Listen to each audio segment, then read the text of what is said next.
Hello, everyone, and welcome to another great episode of the Gridiron Glory. Today, we're going to talk about a week one matchup, the battle for Ohio, the big rivalry game. Of course, that is the Cincinnati Bengals versus the month of September. Oh, I mean the Cleveland Browns, sorry, but yeah, really, we've seen what Cincinnati does in September. They've had some very slow starts the last several years. Of course, the loss to the Patriots last year, and they once again found themselves in a slugfest with a team they were expected to handily beat. They do find a way to avoid a similar fate. They leave Cleveland with a 17-16 victory, finding a way to win. You could say maybe Cleveland found a way to lose, but in the end, I mean, what matters is who comes away with the victory. You have to learn how to win ugly games like this, and that's what Cincinnati did. They've struggled with that a lot in the past. I mean, very rarely would you expect Cincinnati to win a game when Joe Burrow passes for 113 yards. I mean, that's not what you would expect. I mean, yeah, Joe Burrow, the league's leading passer a year ago, not off to the best of starts, 14 of 23, 113 yards, one touchdown, no interceptions. So at least you were clean with the ball, but you would expect Burrow in this Cincinnati offense to be a lot more explosive, and that just did not happen in this football game. Yeah, no, it just did not happen in this football game. Uh, you were talking about Joe Burrow. Definitely worth noting, Tad, that his passing grade on PFF was slightly higher when he was under pressure versus when it wasn't. When he wasn't, so I don't know if that speaks more so to the resiliency of Joe Burrow or just the fact that he had to scramble and make so many pressure throws. Given I mean it is like listen, like this is a game that it's the month of September. You know, everybody expects the Bengals to lose this game. Like you expect at this point the Bengals to start 0-2, 0-3. And then their whole magical storyline is that they come back from that. Like Hmm. the fact that they won this game is just look, it was not pretty. It was a very ugly win. Like let's make that clear. This was an ugly win, but a win nonetheless. And I will say maybe Joe Burrow is so good passing under pressure. Maybe that was his best grade because that's just what he's used to. He's always been under pressure. I mean, he's just grown accustomed to it. I mean, it's day in, day out. I mean, the offensive line, it is what it is. They had a fairly rough game once again. A very young. They are breaking in some newer players. Armarius Mims, the right tackle, in his second year, and Dylan Fairchild, the left guard. He made his NFL debut in this football game as their starting left guard, the third round pick out of Georgia. So very interesting there. And I mean, they did not grade out very well in the passing game. So that is definitely something that you would hope that they continue to improve upon. So, very interesting look there from the Bengals offensive line. They need to grow sooner rather than later. You don't want to see Joe Burrow getting hit like this every game. No, and I mean they'll be okay, and they'll um this is like I said, this is the first game. I don't know what it is about the Bengals. I don't know if it's a like we mentioned mental block points at this thing, like I'm like Yeah. mental blockades, and I don't know if it's just exactly that when it comes to the month of September for the Bengals. I think it is, which is interesting because for all the other teams, like the mental blockade comes in the playoffs or just before the playoffs, things like that. Very rarely do we see woes in September from a consistently good team. So just a weird storyline with the Bengals of what's transcended. Like I said, I mean, they still found a way to come out here and get the win, and I just think that's the most important thing to be noted. Chase Brown, 21 carries, by the way, 43 yards. He did get that touchdown. Where do you rank Chase Brown amongst running backs in the league? Yeah, looking at Chase Brown, I mean, obviously you do love the touchdown. You want to be a lot more efficient than what we saw, but you definitely love that touchdown. I rank him as a slightly below average RB1 level player. So, I mean, he is young, he's up and coming, and I think he has some potential to grow, but I just want to see more from him consistently. Yeah, he has like all that potential in the world. Um, he kind of reminds me of Philip Lindsay. As a Bronco fan, he kind of gives off like a Philip Lindsay type vibe. Like he's that guy that'll like go out there and like he can make like big plays, but he's not. Obviously, he's not like one of the named like the top name backs in the league. But I would, me personally, I would say he's definitely a more underrated back for sure.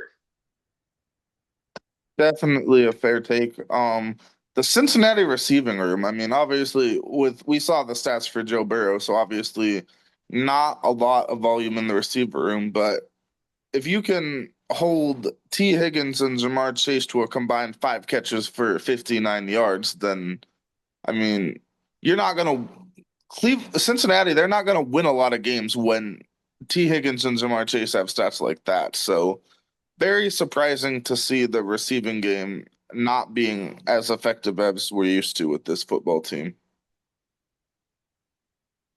Uh, like we said, one game, right? One game. So shout out to Noah Fant, however, in the tight end room, 4 catches, 26 yards, and 1 touchdown. So I don't mean to gaslight what you were saying about the wide receivers, but it truly is one game, and um, a lot Yeah, to I be worked mean, on for sure. yeah, it's definitely one game, and what I was getting at was in this one game, it was very surprising to see them held down the way they were. Long term, I wouldn't worry about this receiver room. I mean, Jamar Chase is one of the top two, maybe three receivers in the league. I'd say top two for sure.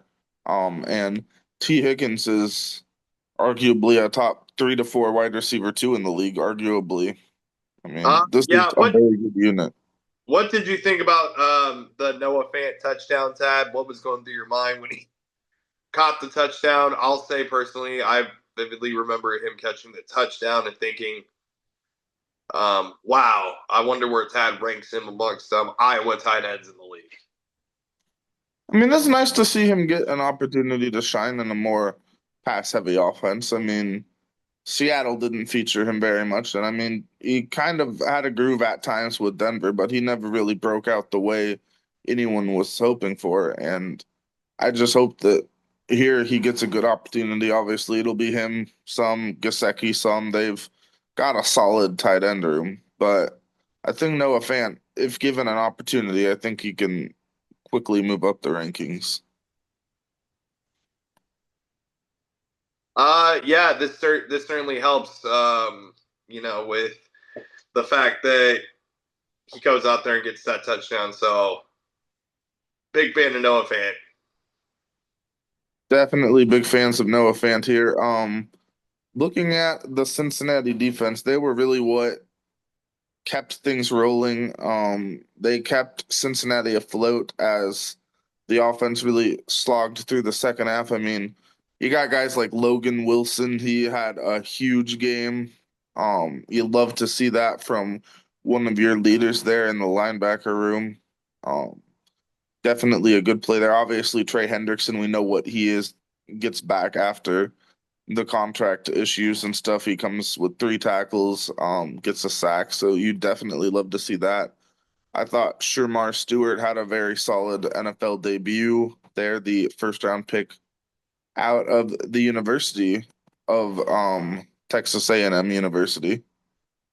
So you love to see that. I mean, this is a defense. Look, we've said some things about this defense in the past. I mean, they've had plenty of struggles, but they played a pretty solid football game, coming away with 2 big interceptions. Of course, off the tips, you got DJ Turner, Jordan Battle making the big plays there. So you love to see what you saw out of the defense.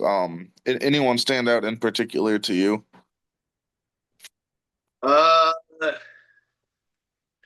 Well, again, Trey Hendrickson, right? And Oren Burks, he had a pretty nice tackle for a loss there in that moment. And then the interception. Oh, yeah. What do you think of Mike Pennell from the Kansas City Chiefs? I mean, he had a big tackle for a loss and a solo as well. What do you think of Mike Pennell on this defense, Tad? What does he bring? I mean, being in a championship winning system previously. Yeah, I know we saw him in the past. We were talking on him in the preview shows. We touched on him a bit with Kansas City. He was still with the Chiefs at that point. Then they ended up releasing him, and now here he is with Cincinnati. I think this has an opportunity to be a good presence in this defense. He's a veteran, arguably the best player that Colorado State Pueblo has ever produced in the NFL. And now we have a chance to see if Mike Pennell can help be one of the veteran leaders to rebuild this defense. Yeah, for sure. Easily the greatest player to ever come out of Colorado State Pueblo. Um, yeah. The two big interceptions, specifically Tad, specifically the interception by Jordan Battle. That was a huge interception there. Brought a lot of excitement there to the Cincinnati Mhm. Bengals. Yeah, shout out to Jordan Battle. Definitely a shout out to Jordan Battle there. And I also want to give one more shout out to one man that had a big tackle in this game making his NFL debut. It's the long snapper William Wagner. His first ever game in the NFL, and he's out there making a big tackle out of Michigan, of course. So you'll love to see that out of the big fella. Oh, absolutely, yeah. The long snapper there.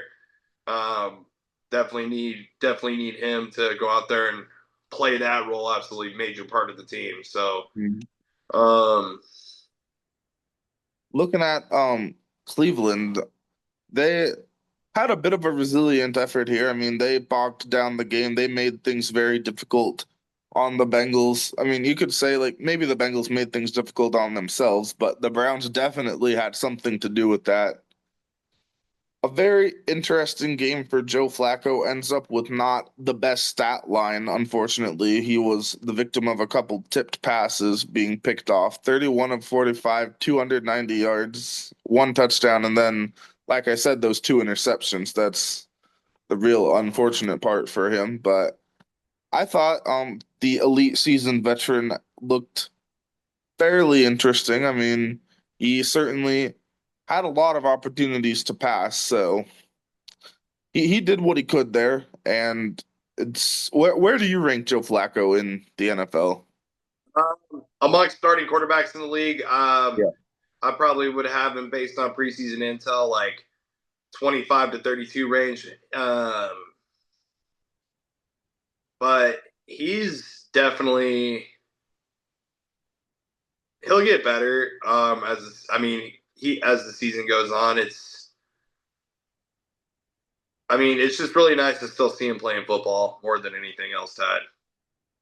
Yeah, big fans of Joe Flacco here. We think he's a great guy. We've seen what he can do in the quarterback room. It's going to be interesting to see how long they stick with him if they go with the two rookies they have behind him at some point. Very interesting there. Another rookie that made his NFL debut here for Cleveland was Dylan Sampson, the running back out of Tennessee, 12 carries, 29 yards. Also, very productive in the receiving game, eight catches for 64 yards. So, some big plays there for the rookie out of Tennessee, the SEC Offensive Player of the Year.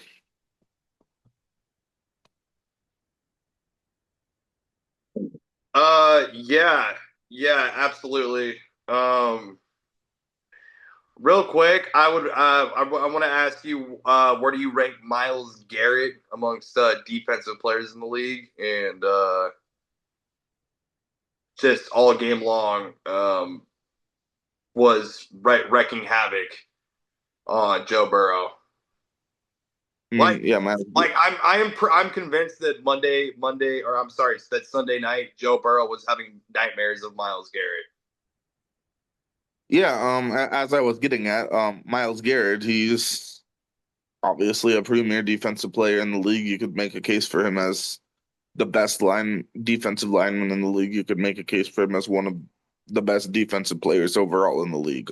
He's a great player. So you know what you have in Miles Garrett. He's definitely not never been the problem here in Cleveland. So he's great at what he does. Briefly touching on the receiving room. Um, Um, Jerry Jeudy, 5 catches, 66 yards. Had some plays that I thought were there for him to make that just didn't happen. but yeah, Jerry Judy, yeah, he's still the team's best receiver. And obviously, shout out to Dylan Sampson too. 12 carries for 29 yards, 8 catches for 64 yards as well. So yeah, Dylan Sampson, doing great, doing great things. Dylan Sampson, um, Dylan Sampson, he's a boss. he really is.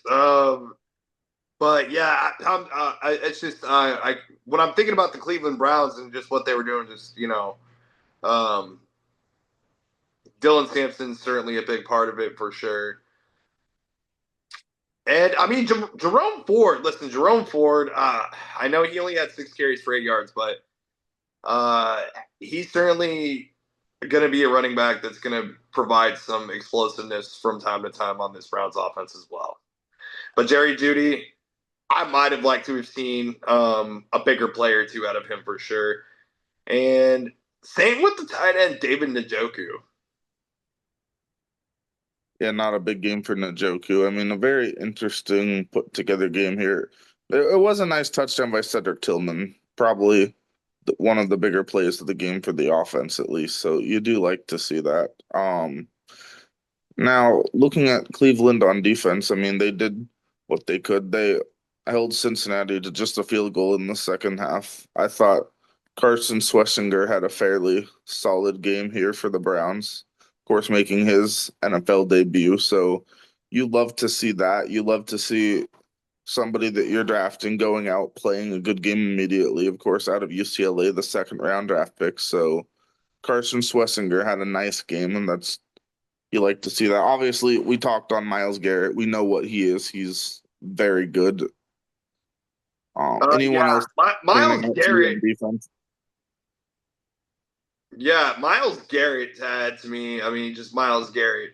Yeah, 5 total tackles, 5 solo, 2 sacks, 4 tackles for a loss. I mean, 3 hits on the quarterback. It's just, I mean, there was just so many moments where, I mean, Joe Burrow was passing one way. There's Miles Garrett. Joe Burrow goes to do a handoff. There's Miles Garrett. Like like Joe Burrow could not do anything in the pocket without Miles Garrett breathing down his neck.